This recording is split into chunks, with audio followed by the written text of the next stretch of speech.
Mexico, décembre 1994. Une maison apparemment abandonnée mais pas vide. Sur la table, des papiers méticuleusement organisés, une tasse de café en deux et un cahier bleu ouvert avec une seule phrase écrite. L'atmosphère n'a pas été déserte, elle était chargée de significations que personne ne savait comment déchiffrer. C'était la dernière image connue de Jacobo Grinberg avant de disparaître sans trace. Aucun signe de lutte, sans indice, juste un silence qui résonne pendant des décennies. Ce que peu savaient, ou osaient révéler, c'est qu'il avait déjà annoncé son départ. Un jour, je ne serai plus ici, mais mes paroles resteront en vie qui pourront les régler, a-t-il confié à un collègue des semaines avant de disparaître. Pendant des années, ses disciples les plus proches, les scientifiques, les chamans et les membres de la famille ont gardé les fragments qu'il a partagés, notes, enregistrements, lettres, rêves et idées lâches, pièces d'un puzzle qui ne commence que maintenant à s'adapter. Ce que vous êtes sur le point d'entendre n'est pas une hypothèse, c'est une reconstruction vivante, symbolique et profonde des leçons de Jacobo Grinberg, racontées par ceux qui ont vécu avec leur génie. Si vous avez entendu parler de lui, vous savez que rien ici n'est une coïncidence. Ce message l'a trouvé parce que quelque chose en vous est prêt à se réveiller. Dans les prochaines minutes, vous comprendrez pourquoi Jacobo a affirmé que la réalité n'était pas ce qu'elle semble. Comment avez-vous trouvé que l'esprit ne pense pas seulement, mais que crée ? Qu'est-ce que la mystérieuse Doña Pachita vous a révélé dans des rituels au-delà de l'ordinaire ? Et pourquoi, pour lui, l'univers entier était-il une seule pensée en expansion ? Écoutez chaque mot comme s'il s'agissait d'un dialogue direct avec lui, car, à un certain niveau que nous ne comprenons pas encore, c'est peut-être. Laissez dans les commentaires si vous sentiez également que cela va au-delà d'un audio, c'est un souvenir qui attend de se souvenir. Alors ne regarde pas en arrière. Jacobo parle déjà. Chapitre 1, le jour où il a dessiné l'univers dans une serviette. La scène est enregistrée dans ma mémoire comme si c'était aujourd'hui. Un café simple avec des chaises en métal et des murs jaunâtres, qui est devenu un instant l'épicentre d'une révélation. Jacobo est arrivé avec son cahier sous son bras, comme toujours. Il n'a pas salué avec des mots, son regard a déjà tout dit. Et ce jour-là, ses yeux brillaient différemment, comme s'ils avaient vu quelque chose que le reste d'entre nous ne pouvait pas voir. Il s'est assis devant moi, a demandé un café sans sucre et a été silencieux pendant près de 3 minutes, fixant la table comme si elle attendait l'émergence de quelque chose d'invisible. Puis il a pris une serviette. Je ne savais pas si c'était pour nettoyer quelque chose ou commencer quelque chose de nouveau, mais ce que vous avez fait m'a ensuite laissé sans voix.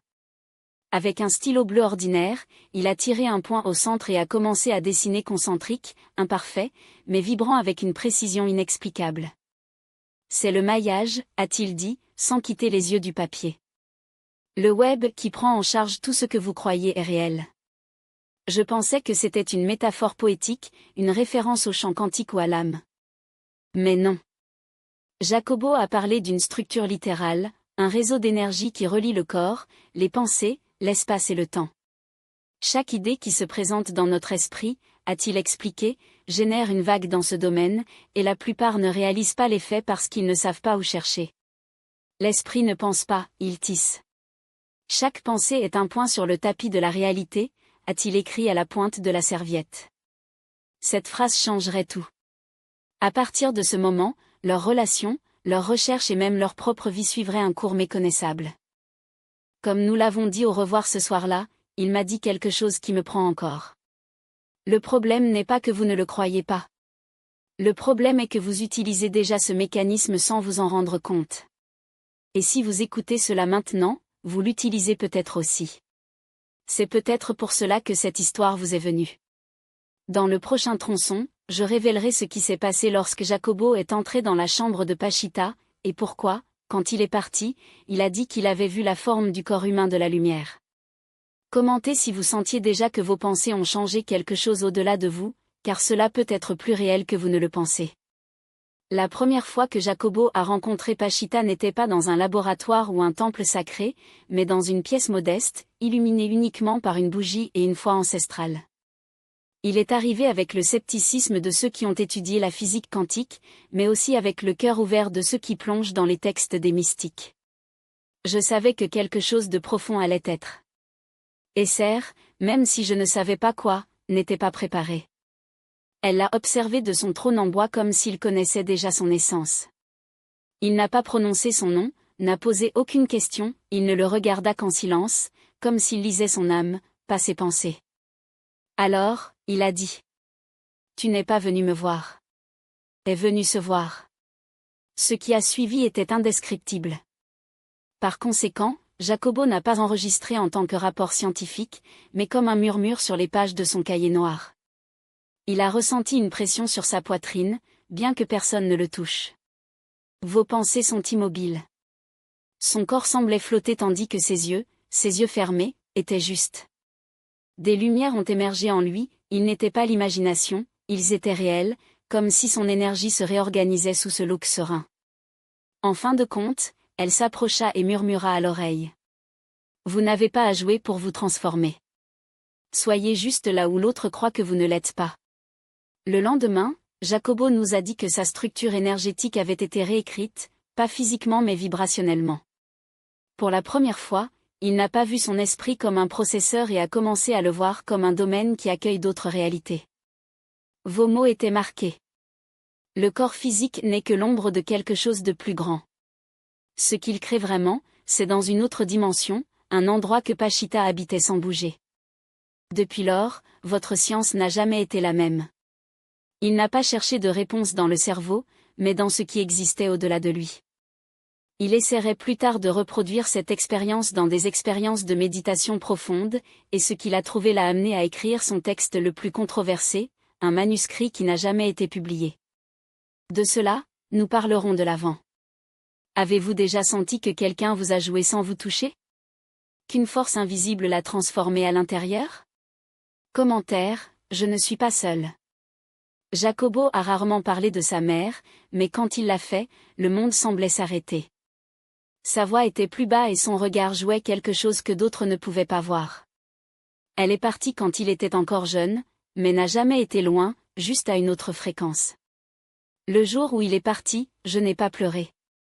Pas par manque d'amour, mais parce que je l'ai ressenti ici, juste derrière moi, a-t-il écrit dans un journal intime, qu'il n'a jamais publié, mais à partir de laquelle il a partagé des extraits avec ceux qui, comme lui, savaient que l'âme ne mourrait pas, juste des changements de forme. Quelques jours plus tard, alors qu'il marchait seul à travers Luan, Jacobo entendit sa voix. Ce n'était pas une hallucination. Ce n'était pas de la mémoire. C'était une phrase cristalline, comme si quelqu'un l'avait soufflé directement dans son oreille, ne cherchez pas ma présence sur les photographies. Cherchez-moi dans l'espace entre vos pensées. Cette voix ne venait pas du passé, elle venait d'un endroit où le temps n'existe pas tel que nous le comprenons. Et à ce moment, quelque chose dans Jacobo a réarrangé pour toujours. Il a compris que le cerveau ne stockait pas de souvenirs comme un fichier mort, il les écoute, comme une radio qui capture les fréquences invisibles. La conscience de sa mère n'était coincée dans aucun album, il était vivant, pulsant, dans un domaine dans lequel il avait encore accès. La conscience n'est pas gardée dans le corps, a-t-il écrit dans son cahier ce soir-là, et True Love n'a pas besoin d'exister. Ce fut le début de sa poursuite de l'esprit non local, une intelligence qui ne se limite pas à la matière ou à la vie biologique. Dans les méditations suivantes, il ne l'a pas ressenti comme une mémoire, mais comme une présence active, un guide qui ne parlait pas avec les mots, mais avec des idées soudaines comme la foudre par une nuit sans nuages. Une fois, alors que nous en parlions, il a laissé échapper une phrase qui me fait toujours trembler, la mort est une mauvaise langue. Celui qui ne disparaît pas, commence juste à parler dans une autre langue. Et puis il a regardé dans mes yeux, comme si je savais que j'avais déjà entendu cette voix. Si vous avez perdu quelqu'un, vous pourriez ressentir la même chose. Pas de désir, mais comme une touche sur votre épaule quand il n'y a personne derrière vous. Ce qui est venu ensuite, c'est sa tentative de prouver scientifiquement que la conscience transcende le corps. Une expérience que presque personne n'a osé soutenir. 1992, Jacobo a conçu une étude qui serait sûre de secouer les fondements de la perception humaine. Protocole strict, bénévole formé, double dissimulation, électroencéphalogramme et champ magnétique calibré. L'hypothèse? Démontrer que l'esprit peut modifier la matière sans contact physique. Si la réflexion est une énergie structurée, a-t-il écrit dans ses notes, il peut changer le système sur lequel il travaille, tant qu'il y en a. Onance. Il a choisi 3 participants. Chacun devrait se concentrer sur un symbole géométrique spécifique, isolé dans une pièce, sans indice, sans stimuli visuel, seulement une pure intention. Les résultats étaient terrifiants. Dans les électroencéphalogrammes, la région occipitale des volontaires a enregistré une activité comme s'ils voyaient les symboles, alors qu'en fait, ils ne les avaient jamais vus. Mais lorsque Jacobo a pris les données pour examen, la réponse était un mur, ce n'est pas de la science. Cela semble ésotérisme. Vous ruinez votre carrière. Des collègues sont partis. L'université a coupé le financement. Un après-midi, alors que nous entrions dans les rapports rejetés dans son appartement, il m'a montré la dernière page, gribouillée avec un stylo rouge par les notes. Ci-dessous, avec sa fille, il avait écrit « Il ne croit pas pourquoi ils ne se permettent pas de croire ». Ce jour-là, j'ai compris, Jacobo ne voulait pas convaincre le monde.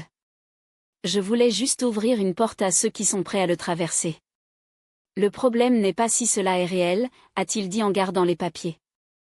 Le problème est que vous ne savez pas à quoi ressembler. Quelques semaines plus tard, dans un état de conscience élargi, il a écrit 26 pages d'un texte qui ne se souvenait pas d'avoir écrit. Pas une virgule. Pas un mot.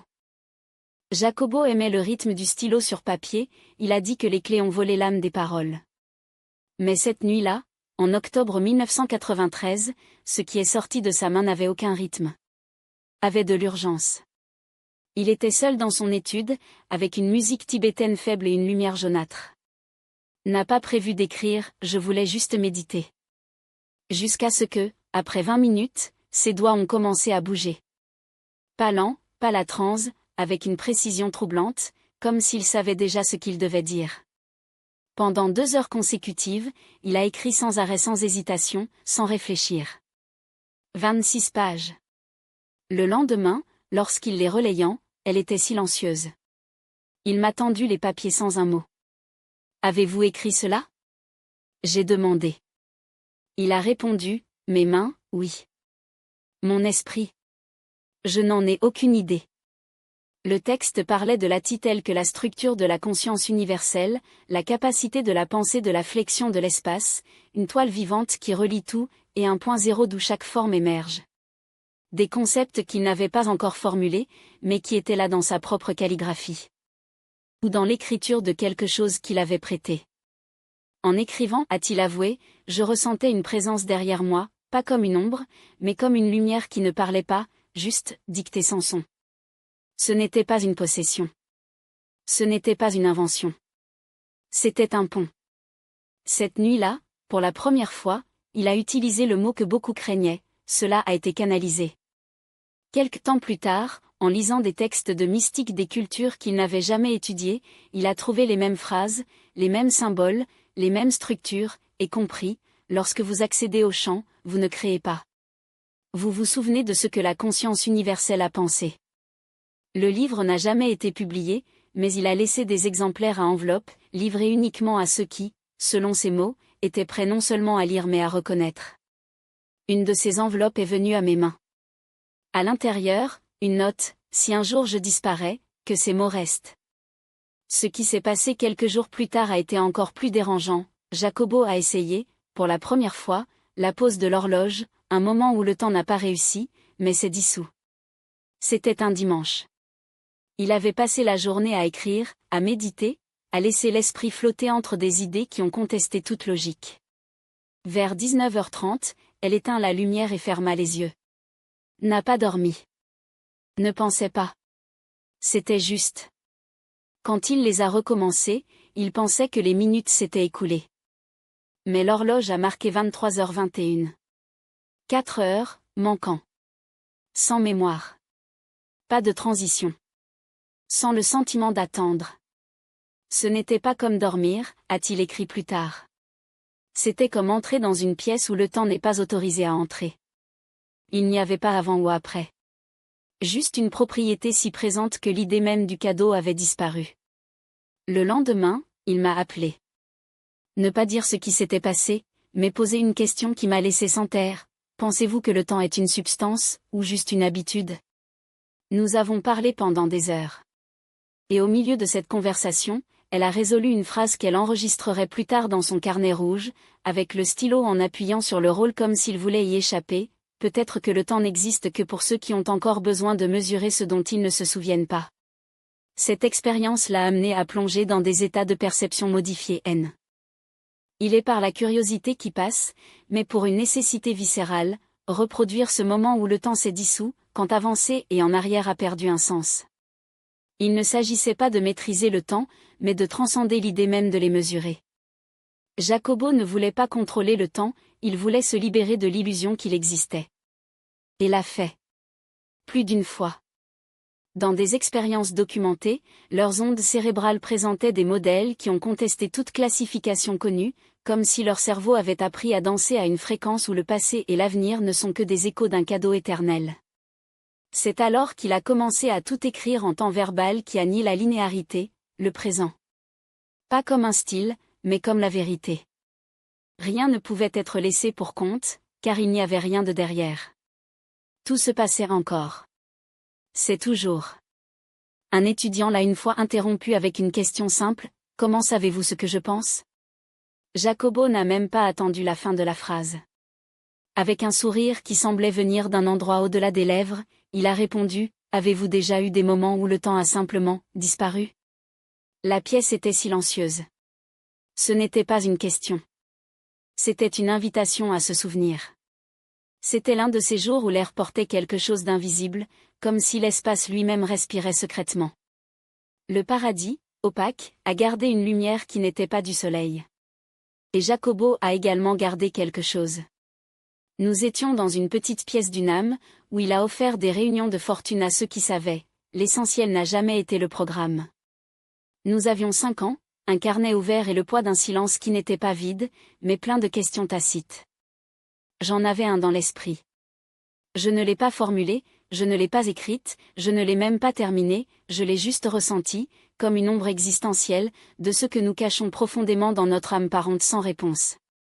Mais avant d'ouvrir la bouche, Jacobo leva les yeux, me regarda avec une intensité qui n'était pas humaine et répondit. Pas avec des mots, mais avec la précision de ceux qui avaient déjà vécu ce doute en lui. Ce n'est pas seulement vous qui pensez cela, a-t-il dit doucement. Mais si vous pensez, c'est parce que vous connaissez déjà la réponse. Vous ne voulez tout simplement pas y faire face. J'étais paralysée. Il n'y avait aucune explication. Personne d'autre dans la pièce n'avait compris ce qui venait de se passer. Mais il avait compris. Quelques jours plus tard, il a révélé sa théorie, lorsqu'un esprit vibre à une fréquence claire, un autre esprit à l'écoute peut le recevoir. Ce n'était pas magique. C'était une résonance. Il n'a pas parlé de deviner, mais d'un domaine partagé, un endroit au-delà de la physique où les consciences se réunissent avant l'existence des mots. La télépathie n'est pas de lire l'esprit de l'autre, a-t-il déclaré. Il entre dans l'esprit qui contient les deux. Depuis lors, j'ai réalisé que Jacobo n'avait pas entendu avec mes oreilles. J'ai entendu avec le corps, avec l'âme, avec cet espace silencieux où les idées n'ont pas encore de forme, mais elles le sont déjà. Sa vraie science n'était pas dans les données, mais dans les symboles qui ont pulsé avant de devenir des mots. Dans les symboles, ils étaient déjà. Et c'est ainsi que nous sommes arrivés à sa dernière session avec Pachita, quand elle a parlé du corps non pas comme de la viande, mais comme une lumière organisée. Avez-vous déjà senti que quelqu'un savait ce que vous alliez dire avant de le dire ? Ou qui, sans voix, savait ce que ressentait un autre ? Si c'est le cas, ce n'était pas une coïncidence. C'était de la mémoire.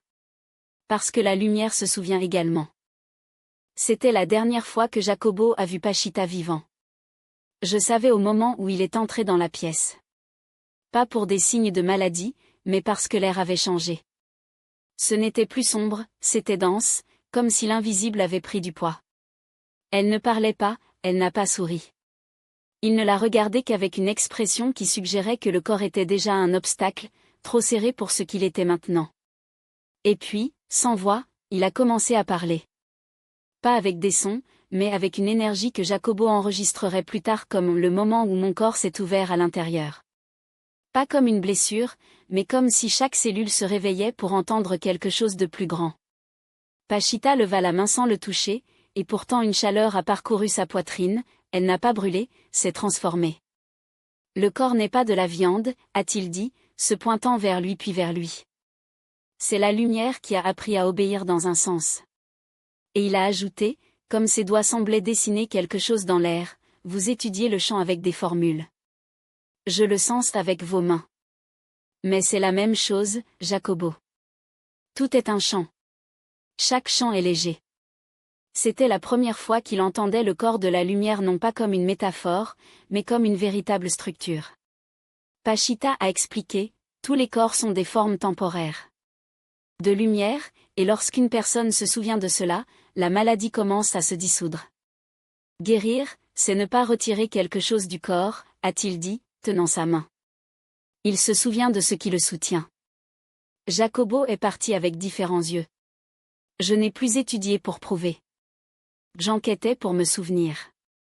À partir de ce jour, il a fait une hypothèse qu'il n'a jamais publiée, pas par manque de valeur, mais parce qu'elle était trop vraie. Chaque corps humain contient une matrice énergétique antérieure, un modèle que la conscience peut changer s'il rappelle sa nature d'origine.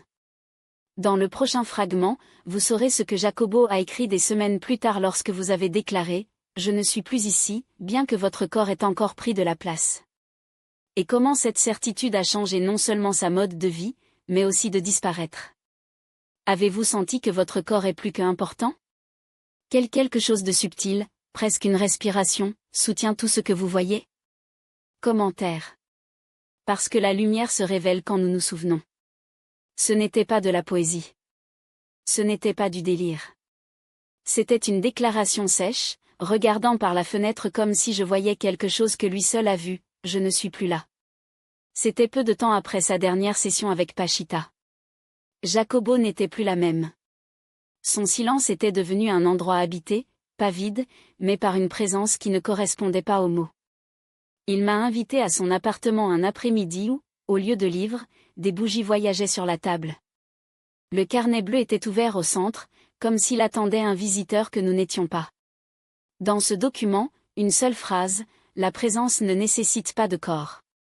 Il ne nécessite qu'une intention soutenue. J'ai demandé ce que cela signifiait. Il a répondu avec un calme qui m'a gelé, je ne me sens plus en moi. Je sens qu'une partie de la mienne est ailleurs. Regardez ça. Il a dit que lors d'une méditation profonde, sa conscience s'était étendue au-delà du corps, au-delà du bâtiment, au-delà de la ville. Ce n'était pas flottant. C'était tout. Et à son retour, le corps lui semblait petit, comme une peau qui ne servait plus. Il arrive un moment où vous ne pensez plus de vous, a-t-il écrit cette nuit-là. Pense à quelque chose de plus grand, comme si c'était juste une cellule d'esprit qui n'a pas de limite. Jacobo n'a plus dit « je pense ». Il a dit « cela se manifeste à travers moi » ou « ce qui est exprimé maintenant, c'est ». Ce n'était pas de l'humilité. C'était précis. Il ne s'est pas vu comme un auteur, mais comme une chaîne. Et c'est à ce moment qu'il a libéré la phrase qui m'échoue encore, quand l'ego disparaît, le corps commence à devenir facultatif. Peu de temps après, il a commencé à parler de « se retirer sans quitter l'endroit ». Et que si un jour son corps disparaissait, ce ne serait pas la mort, aucune évasion, ce serait un acte vibrationnel. Avez-vous déjà senti que vous n'étiez pas seul en vous ? Une présence, ou une absence sacrée ?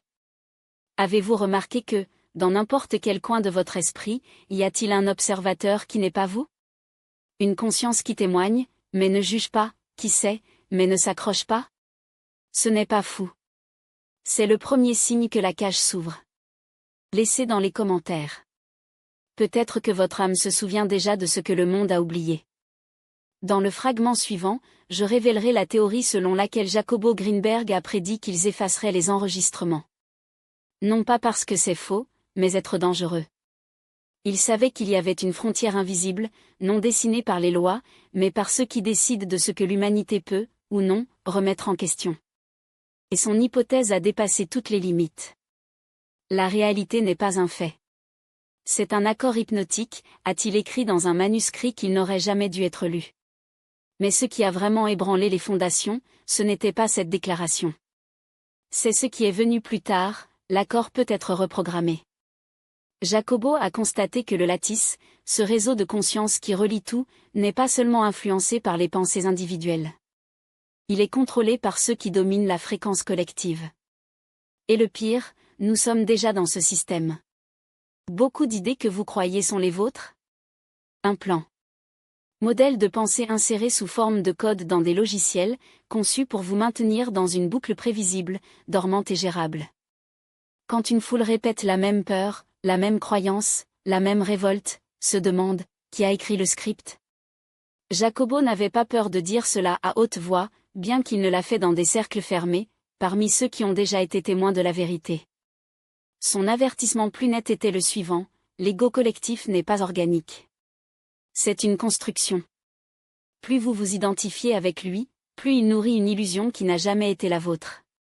C'est pourquoi il a insisté sur la méditation, le vide, le silence mental. Pas comme ritu spirituel, mais comme un acte de guerre. Parce que le silence intérieur, a-t-il dit, est la seule fréquence qui ne peut pas être piratée. C'est le refuge où la programmation échoue. Jacobo a compris quelque chose auquel peu osent faire face: qui contrôle le récit, contrôle la réalité. Et cette idée était trop explosive pour être autorisée. Son travail a été déposé, censuré, livré dans des enveloppes scellées comme avertissement pour un avenir qui est arrivé. Dans l'un d'eux, une phrase écrite avec une lettre tremblante, comme si elle présentait ce qui allait arriver. Si un jour je disparais, ne me cherchez pas dans les coordonnées. Recherchez-moi de ce qui vient lorsque vous arrêtez de chercher. Avez-vous déjà senti que certaines pensées ne sont pas les vôtres? Quelles idées viennent comme des échos, sans origine claire, mais avec une familiarité inquiétante? Commentaire. Parce que le souvenir est la première étape pour se libérer. Dans le prochain fragment, je parlerai du dernier cahier de Jacobo, celui qu'il n'a donné à personne. Qui n'était pas dans sa bibliothèque, ni parmi les documents qu'il a laissés à ses disciples. Le cahier est apparu quelques jours après sa disparition, caché sous une planche lâche du sol de son étude, comme s'il avait été placé là pour être trouvé au moment exact. Il était noir, sans titre sur la couverture. Sur la première page, une seule phrase. Si vous lisez ceci, c'est parce que ce que je craignais a commencé. À l'intérieur, des conceptions géométriques, des équations et des pages incomplètes pleines de phrases courtes, telles que les clés d'une porte qui ne s'ouvre qu'à l'intérieur. Le temps est une illusion maintenue par la paresse de la loi de se souvenir. Ce que vous m'appelez, c'est un passage, pas une destination. La réalité n'est pas expliquée. Il traverse. Mais ce qui nous a modelé la colonne vertébrale était une note datée de 2 semaines avant de disparaître. Jacobo a décrit des rêves lucides dans lesquels il a vu une panne de courant collective, un effondrement de la conscience où les gens oublieraient qu'ils sont des créateurs, et seuls certains, ceux qui sentaient toujours que le monde était une façade, pouvaient se souvenir du chemin du retour. Tout ce dont vous avez besoin est déjà en vous. Il ne le couvrait que de bruit, de peur et de noms empruntés. Lorsque vous vous videz, vous reverrez. Sur une autre page, plus énigmatique, a écrit: j'ai presque terminé. Je ne sais pas si je vais sortir du corps ou du plan, mais ce qui vient ne peut plus être détenu. Ma voix ne sera pas fermée, car ce n'était jamais seulement la mienne. Ce cahier a été conservé pendant des années, jusqu'à ce qu'un de ses anciens étudiants, motivé par une impulsion qu'il ne puisse expliquer, décide de partager quelques passages avec nous. C'est combien d'idées que vous entendez maintenant ont commencé à se reconstruire, comme des pièces d'un puzzle que votre âme connaissait déjà. Quelque chose ici résonne avec vous? Comme si ce n'était pas la première fois que vous entendiez ces mots? Commentaire. Parce qu'il y a des messages qui ne se comprennent pas, rappelez-vous. Dans le dernier fragment, je parlerai de silence. Que Jacobo n'a pas dit. Et pourquoi sa disparition n'était pas une fin, mais le tournage de quelque chose qui pulsate encore chez ceux qui écoutent l'âme. Il n'y avait pas de corps. Il n'y avait pas de traces. Juste un silence si dense que c'est devenu une présence. Jacobo Greenberg n'est pas mort. Ce n'est pas parti. Il s'est dissous, comme si l'univers qu'il tentait de déchiffrer avait décidé de le résorter comme une perte, mais comme une transformation. Le plus troublant n'était pas son absence. C'est ce qui a commencé à se produire plus tard. Les gens sur des continents distincts ont fait des rêves avec lui. Un sentiment qu'il était proche, plus proche que lorsqu'il était encore en forme. Un de ses disciples, aux yeux humides, a avoué: Je me sens plus vivant maintenant que lorsqu'il a respiré à côté de moi. Et puis nous comprenons. Jacobo ne voulait pas de followers. Je voudrais réveiller. Son départ n'était pas un adieu, mais une activation. Parce qu'un vrai message n'est pas gardé en mots, il est planté dans la mémoire des cellules. Lattice n'est pas quelque chose au-delà de vous. C'est ce qui vous soutient à l'intérieur. Quand vous vous en souvenez, réveillez-vous. Ce n'est pas un livre audio. Ce n'est pas une histoire. C'est un écho. Une vibration qui palpite encore ceux qui osent entendre avec un coffre ouvert. Si vous êtes arrivé, c'est parce que quelque chose en vous le savait déjà. Jacobo n'a pas disparu. Il n'était plus visible pour ceux qui ne voient toujours qu'avec leurs yeux. Si quelque chose ici vous a touché, commentez. Quel extrait vous a fait serrer la poitrine? Quelle phrase avez-vous reconnue, même sans comprendre pourquoi? Abonnez-vous pour que le prochain livre interdit le trouve également, pas par hasard, mais parce qu'il était déjà écrit, en attendant le moment où vous étiez prêt pour l'héritage qui était toujours le vôtre. Alors bienvenue à la bibliothèque des silencieux. Ici, les pages ne sont pas du papier. Ils sont de mémoire. Et l'encre? Il est fait de ce qu'il ne pouvait pas effacer.